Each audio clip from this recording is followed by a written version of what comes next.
Live and local with coverage you can count on. This is My TV5 News at 7. In 4 years from now, 8 years, 12 years, and in the future, I want better, smarter people standing here, building on a foundation that we did together. That may be what Governor Snyder wants when he leaves office, but right now, people in Michigan are only concerned what he does within the next 4 years. In a few minutes, Governor Snyder will take the podium for a second time this month to address the state. Thank you for watching a special State of the State edition of My TV5 News at 7. I'm David Custer. And I'm Carrie Sharp. The governor is set to begin his address in just a few minutes, but first let's set the scene for you. Governor Snyder is coming off a hard-fought campaign with Democratic challenger Mark Schauer. Early last year, Snyder was projected to cruise into a second term over Schauer. Snyder campaigned on the progress Michigan made during his first 4 years and the promise of continued growth.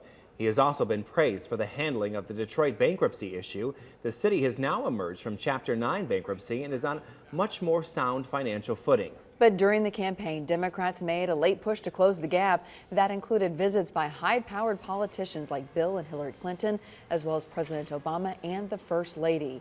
Schauer campaigned on the accusation that Snyder's administration favored corporations and the 1% at the expense of middle-class families. But come Election Day, Snyder was able to squeak out the victory, claiming a little more than 50% of the votes. Now the focus shifts to the next 4 years as Snyder tries to continue the progress that got him reelected.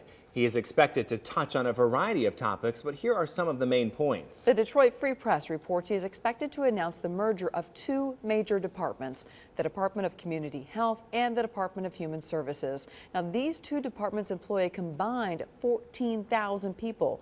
Only the Department of Corrections employs more. The governor also plans to talk about a new energy policy, as well as improving training for people looking for technical jobs.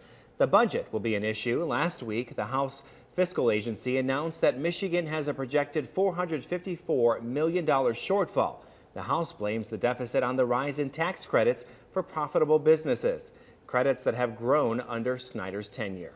And finally, you can expect the governor to be hobbled tonight. Snyder tore his right Achilles tendon while jogging on vacation in Florida. He has been using crutches or a scooter to get around. And we just heard that the governor is taking the podium right now.